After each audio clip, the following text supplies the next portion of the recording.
আসসালামু আলাইকুম গায়েসরা, সকলেই কেমন আছেন? আশা করি সকলেই ভালোই আছেন। কিন্তু ভাই, একটা সপ্তাহ ধরে খুবই কষ্টজনকে আছি ভাই।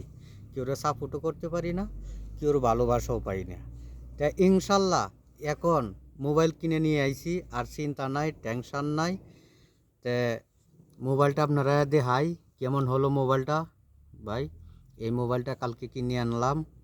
তে সকলেই দোয়া করবেন, আর আপনার জন্য আমার বুক ভরা ভালোবাসা ও দোয়া রইল। তে কেমন হলো মোবাইলটা ভাই একটু জানাইবেন কমেন্টে। এখন আর চিন্তা নাই ভাই, টেনশন নাই, সাপোর্ট করেন, ইনশাল্লাহ সাপোর্ট পাবেন। তে সকলেই কেমন আছেন জানাইবেন। আর দেখেন মোবাইল লই আইছি, এখন আর চিন্তা নাই ভাই, এখন আর চিন্তা নাই, চিন্তার কিচ্ছু কারণ নাই। সাপোর্ট পাইবেন ইনশাল্লাহ, কথা দিলাম।